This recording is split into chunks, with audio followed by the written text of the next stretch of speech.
یعنی ابھی ارد گرد وہ سرخی باقی ہوتی ہے، اطراف کے اندر وہ سرخی، اور جو گاؤں دیہات میں رہتے ہیں کھلے علاقوں کے اندر وہ اس چیز کا نظارہ کر سکتے ہیں. اور اگر آپ یا کسی اونچے مقام کے اوپر ہیں تو آپ وہاں چڑھیں اور آپ دیکھیں کہ اس وقت میں سورج جب غروب ہوتا ہے، جو آج کل جس پہ ہمارے یہاں افطاری کی جاتی ہے، سورج غروب بھی ہو جائے لیکن ارد گرد ساری روشنی ہوتی ہے، طرفی نہار ابھی باقی ہے، اور یہ جو روشنی ہے جب تک یہ غائب نہ ہو جائے رات شروع نہیں ہوتی. قرآن مجید کی آیت سے معلوم ہو رہا ہے کہ جب رات اس وقت کو کہا گیا ہے کہ جب اندھیرا ہوگا، ہر چیز روشن ہے، دکھ رہی ہے، اور ہمارے ہاں یہ کہتے ہیں کہ جناب اس ٹائم پہ افطاری کر لیں.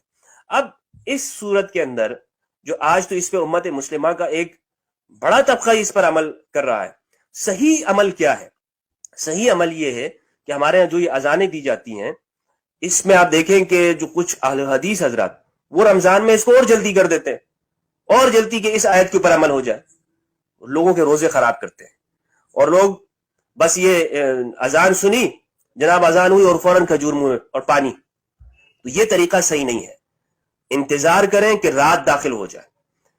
اپنے آپ سے ہمیں شریعت سے آگے نہیں بڑھنا چاہیے. قرآن مجید میں جب رات کا لفظ ہے تو رات کو ہی کرنا چاہیے، رات کو ہی پھر افطاری جو ہے ہونی چاہیے. اس طرح شروع میں فرمایا احل لکم لیلۃ الصیام الرفث، کہ روزوں کی راتوں میں ہم نے آپ کے لیے رفث، بیگمات کے پاس جانے کو حلال قرار دے دیا ہے. وہاں پہ تو کوئی یہ نہیں کہتا کہ جی منہ میں کھجور رکھی اور جو ہے وہ بیگم کے پاس چلے گئے. وہاں پہ رات کا معنی کیا ہے؟ ہر ایک یہ سمجھ رہا ہے کہ رات سے مراد وہ رات ہے، لیکن یہاں اتم الصیام الی اللیل کے اندر آ کے وہ کہتے ہیں نہیں، رات سے مراد یہاں پہ مغرب ہے، مغرب کی سورج غروب ہوا اور بس یہاں پہ جو ہے اب وہ افطاری کر لی. تو درست یہ ہے شیعہ سنی اس اختلاف کے اندر کہ بہتر طریقہ یہ ہے کہ ہم انتظار کریں، جب یہ سرخی ارد گرد میں یہ غائب ہو جائے تب ہی ہمیں افطار کرنی چاہیے، اور یہی درست طریقہ ہے. اور جس میں ہمارے یہ بھائی شیعہ اس پر عمل کرتے ہیں، یہ قرآن مجید کی آیت کے اوپر عمل کرتے ہیں، اور ہم یہ جناب وہ صرف اس کے اندر آ کے کہ اس پہ یہ تو شیعہ وہ تو مسلمانوں سے الگ افطار کر رہے ہوتے ہیں. ہمارے یہاں یہ کانسیپٹ بن گیا ہے شیعوں کی اذان الگ ہے، ان کی افطاری الگ ہے، ان کی سحری الگ ہے. ارے بھائیو، اگر کوئی قرآن پہ عمل کر رہا ہے تو آپ سے الگ تو نہ ہوا، آپ ان سے الگ ہو گئے، قرآن سے الگ ہو گئے.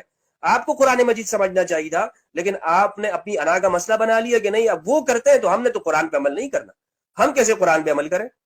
تو درست بات یہ ہے کہ انتظار کرنا چاہیے، اور اتنا انتظار میں کچھ نہیں ہوتا. آپ نے 8 گھنٹے انتظار کیا ہے، 7 گھنٹے انتظار کیا ہے، تو اب 10 منٹ 12 منٹ اور انتظار کر لے اور ایک ساتھ روزہ کھولے. امت کے اندر ایک اتفاق بھی ہوگا اور قرآن مجید کی طرف بھی ہم قریب میں آئیں گے. اور رمضان تو قرآن مجید کا مہینہ ہے.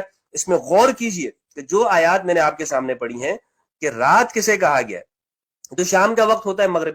شام ہمارے ہاں عرف کے اندر شام کا وقت اس کو شمار کیا جاتا ہے. کوئی نہیں کہتا اگر آپ کسی کو وقت دیں گے کہ یار رات کو میرے پاس آ جانا، تو لازمی بات ہے اس سے 7-8 بجے کے بعد کا ٹائم مراد ہوتا ہے، ہرگز 6 بجے کا یا 7 بجے کا یا یہ جو ہے وہ 6:30 بجے کا ٹائم یہ مراد نہیں ہوتا. تو جو رات ہے وہ رات ہے، اور جو شام ہے وہ اس کو شام اللہ سبحانہ و تعالیٰ نے کہا ہے. پھر آپ یہ دیکھ لیں کہ قرآن مجید کے اندر مغرب کا لفظ استعمال ہے، غروب کا لفظ استعمال ہے، غروب شمس کا لفظ اللہ نے استعمال کیا ہے، لیکن دوسرے مقامات کے اوپر استعمال ہے. لیکن یہ جو جگہ ہے یہاں پر آ کر اللہ سبحانہ و تعالیٰ نے اللیل کا لفظ استعمال کیا. تو اس لفظ کے استعمال کرنے کی اللہ سبحانہ و تعالیٰ نے کیوں اس کو استعمال کیا؟ اسی لیے استعمال کیا نا کہ یہ رات مراد ہے، یہاں پہ مغرب مراد نہیں ہے. اگر مغرب مراد ہوتی تو اللہ سبحانہ و تعالیٰ عربی زبان کے اندر بھی مغرب استعمال ہوا ہے، خود قرآن مجید کے اندر بھی یہ لفظ استعمال ہوا ہے، تو یہاں پر یہ لفظ استعمال ہوتا. یہ کہا جاتا کہ تم ثم اتم الصیام الی المغرب، یہ نہ کہتا اللہ سبحانہ و تعالیٰ کہ ثم اتم الصیام الی اللیل. اللہ سبحانہ و تعالیٰ نے اسے الی اللیل کہا ہے تو اس سے مراد یہ ہے کہ یہ رات کا وقت ہی ہے، مغرب کا وقت نہیں ہے. اقول قولی ھذا واستغفر اللہ لی ولکم ولسائر المسلمین والمسلمات. سبحانک اللہم وبحمدک، اشہد ان لا الہ الا انت، استغفرک واتوب الیک. السلام علیکم ورحمۃ اللہ وبرکاتہ. اللہ سبحانہ و تعالی ہمیں قرآن مجید اور اہل البیت علیہم السلام کی معرفت عطا فرمائے. والسلام علیکم ورحمۃ اللہ وبرکاتہ.